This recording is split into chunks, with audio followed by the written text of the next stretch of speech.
welcome to the Book of Gray, Chapter 2.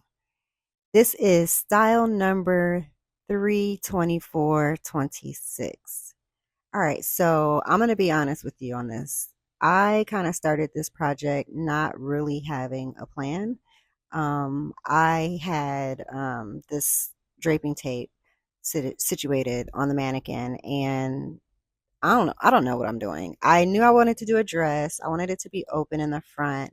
And so at this point, I'm just making stuff so that I can get back into the swing of things. Like I said, this is, me coming back into my fashion design era since school. So I started with obviously making my grain line and my cross grain, pinning the center front, and then making sure when I pin the bust that the balance line remained horizontal to the floor. I went ahead and pinned the neckline, and since it has a deep V, I'm going to pinch out just a little bit here on the front because I want it to hug more towards the chest and the body and not have like a little gaping opening there. So here's where I'm at. Now, if you're wondering what I'm using right here, it's a piece of like rubbing chalk, I guess, or like a little piece of wax. And I do that on the lighter seam lines on my mannequin because it's kind of hard to see through the muslin. So I can just rub them off with this waxy chalk thing and I can see those lines. It's just very faint right now because it's yellow. So you can't see it on camera, but it just helps me. So I'm just adjusting the pins. The point is you don't want to see too much puckering. You want it to be smooth across the form. And when I'm adjusting the pins, I'm not really pulling the fabric. I'm really just smoothing it over with my hand to kind of get the buckles and wrinkles out. So I'm not actually pulling the fabric tight. So I am basically pinning and securing the style line, and now I'm marking this style line that you can see the black draping tape underneath. I'm marking that right here.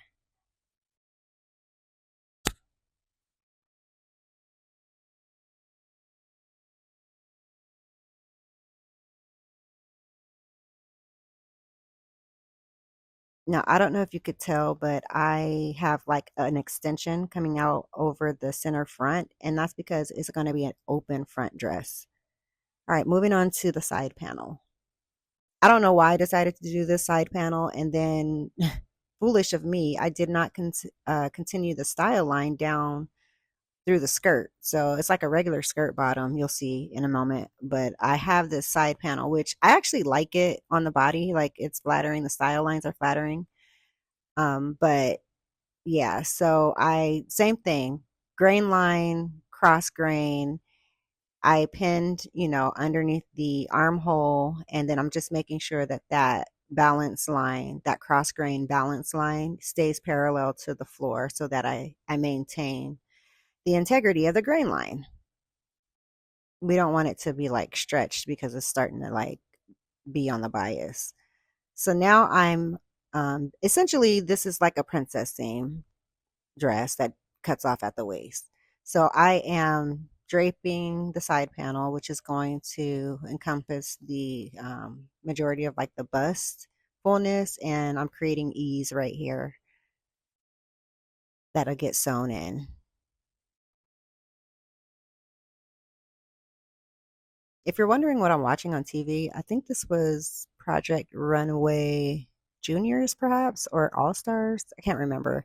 But I was, wanting to get in the spirit, so I put on Project Runway so I can feel inspired as I'm doing my own draping.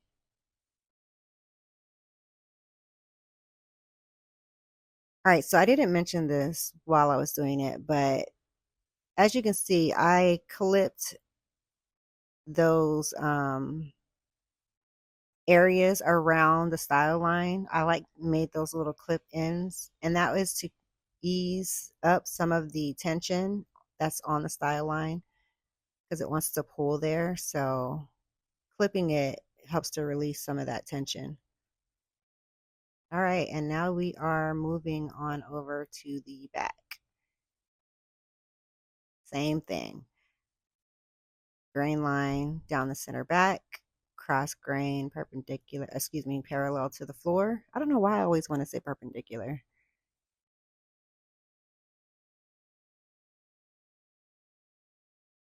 All right, and I'm just pinning the style line here, and you can actually see the style line through the muslin, so I got to get some more of this draping tape.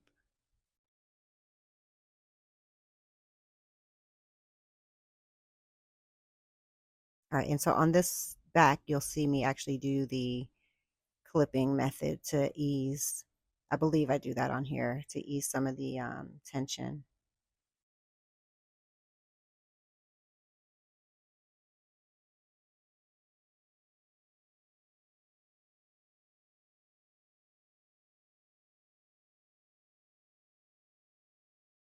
And it may not be necessary.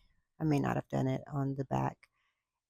You do those clippings a lot around curves, like when you're sewing curves into place. That's where like the fabric wants to like kind of fight the curvature. All right, so now that I have the front draped, I am pinning the front shoulder to the back shoulder so that I can see how everything lines up. I'm marking all the style lines on the back right now.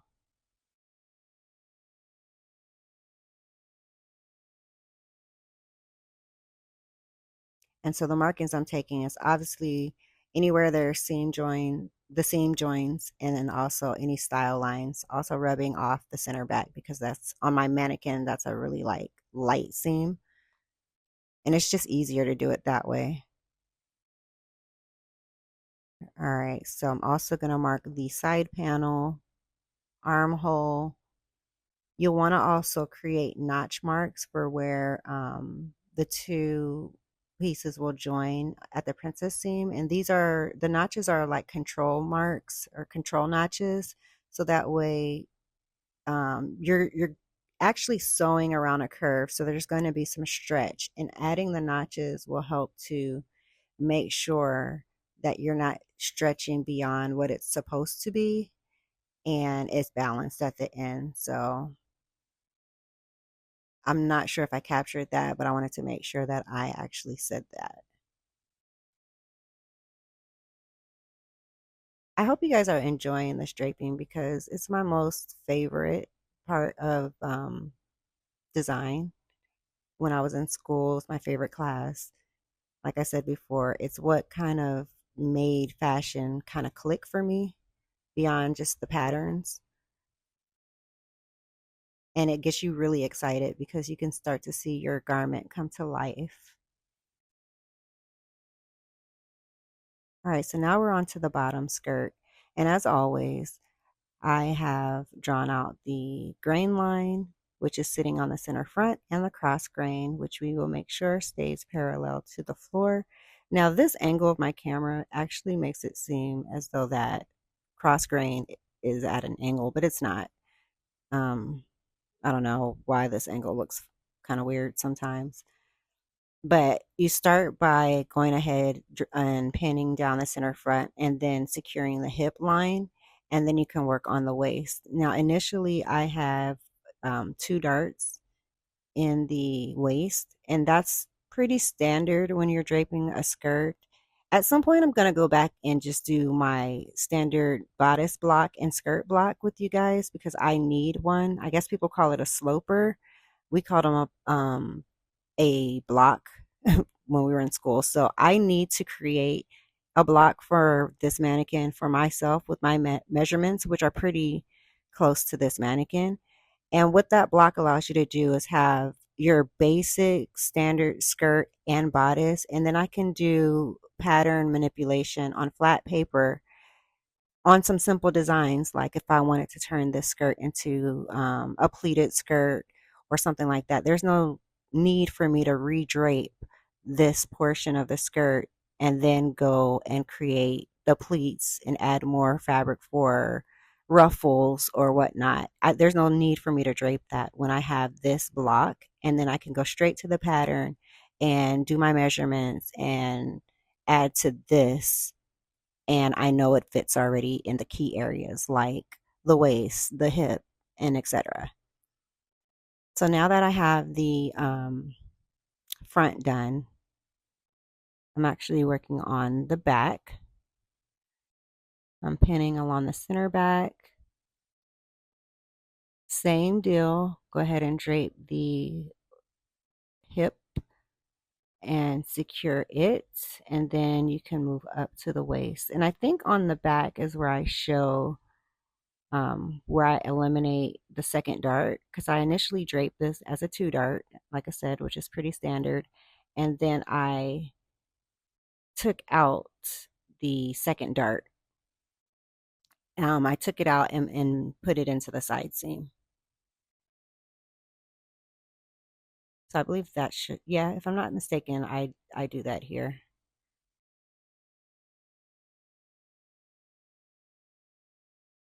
Let me know if you guys are enjoying the draping, like I said. And if you have any ideas or suggestions that you would like for me to work on, there's so much that I need to remember.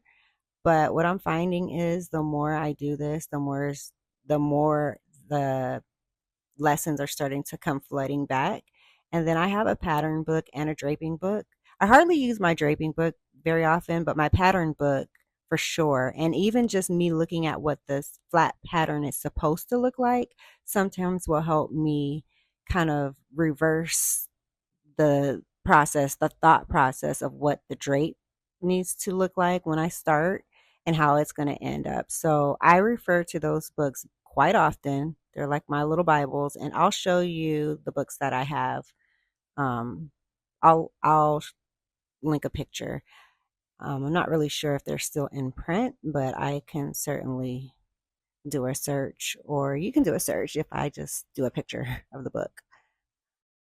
So this is where you see where I've taken out the dart out of the waist, one of the darts out of the waist, and eased it into the side seam.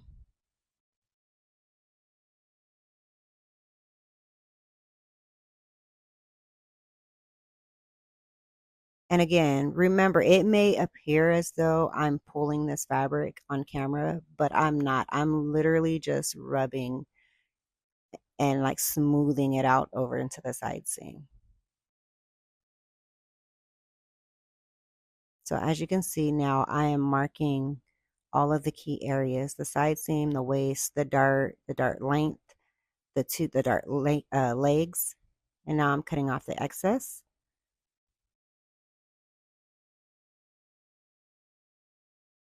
All right, and since we've draped the front now and the back, I'm pinning the two together at the side seam so I can check the balance of the skirt.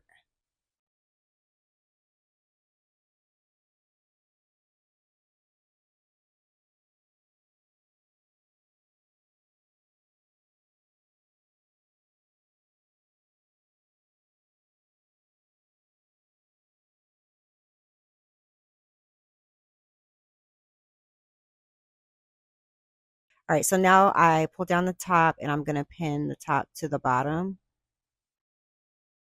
so I can make sure that that is correct, and I can draw the waistline. And I'm using the bottom of the tape. Basically, you just need to decide what which side of the tape you want to draw on. And a lot of my garments, I do use the true waist on the mannequin because my torso is a little short. And so this works for me. Um, it kind of hits my body at the exact place. But I want you to look at this mannequin and see how shapely she looks. She has a great waist to hip ratio, in my opinion. And I want to point this out because there's going to be a point where I try this on and on camera. And although my measurements align with this mannequin, you're going to see how things hit my body in a different area than this. which is the sole reason I decided I didn't really want to make custom clothes for anyone because me and you could have the same measurements, but how that translates to the body is different. Like we could have completely different body types and shapes. And so that garment will look different on you than it does on me. And that just wasn't something I wanted to do. So I really truly wanted to design and design things for myself. Design and then I can, have things adjusted and have a fit model with the proportions for my brand and then grade accordingly. But on a personal level, I didn't want to sew for people because of that. It's kind of why I started with bags, if I'm being honest. Like it was a cheat code for me because I can make a pattern based on these measurements one time and then I can just run with that one pattern a million times. That to me was easier than me making a pattern for clothing. That even if I had 50 women with those exact same measurements, I would be doing alterations probably on every single one of them. So I was like, no. Anyways, so you just saw, I rambled too long, but you just saw where I pinned the skirt together because I wanted to make sure that it goes properly. And now I am basically drawing in those style lines that I dotted in and smoothing out those lines if they were jagged. And then after I kind of draw those lines in, then I'm going to add seam allowance to it. And I always typically go with a 1/2 inch seam allowance standard. And especially in this phase of development where I'm doing the first sample. Well, this is the drape. So in the drape, for sure, I use a 1/2 inch seam allowance on everything. Once we get to like final pattern, um, the seam allowance, like if I had a sleeveless armhole or something like that, that would be 1/4 of an inch. But in this phase, I just stick with this because I can certainly make easier adjustments. All right, so I'm working on the back.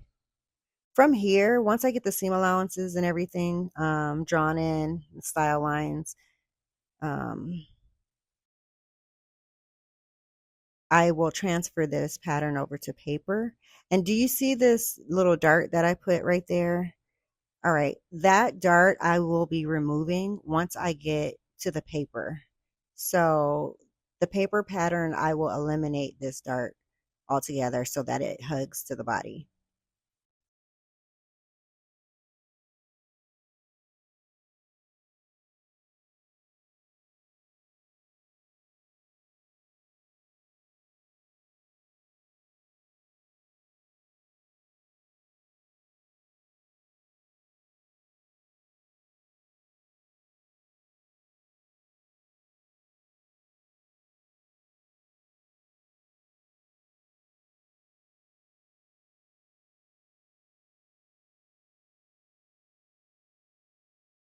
All right, and here we are at the paper. So I'm on the floor because, as you know, I'm at home. So at home on the living room floor, I don't know, I just find it very peaceful at home working on patterns at this phase. Once I get into the studio, my mindset is a little bit different and I'm ready to sew at that point. Okay, I zoomed in here so that I can show you how I label my patterns, which I think is super important to keep very consistent. I start off with a style number, which in my case is basically the date, March 24th, 26. And then I usually name my garment. I left a blank area there because at this point I didn't have a name. So I went straight to naming the actual pattern piece, which is the center front bodice. That's so important because you want to know what each piece is so you don't get confused. Next is how many of that item are you going to cut and in what fabric? So there's two pieces that I need to cut in the self fabric, and then I need to label, which is basically your name, or in this case, the name of my business, TGB.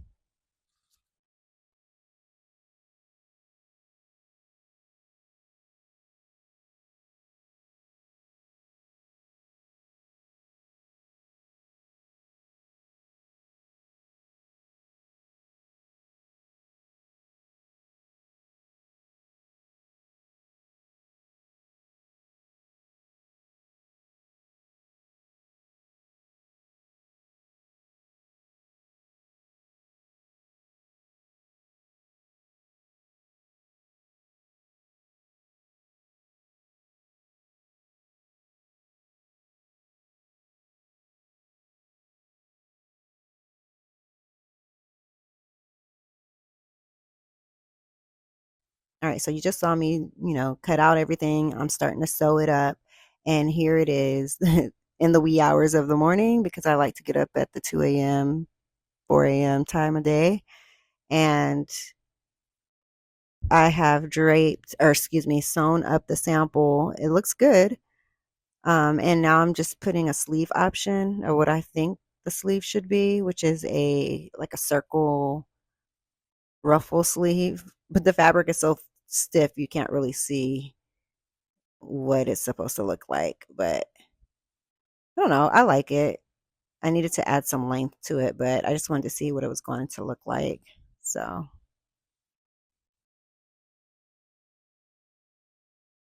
yeah, I'll end up showing you what it looks like. I think I needed to grab the actual fabric I planned on using because it's way more flowy. So this is very stiff, so I couldn't see really what I wanted.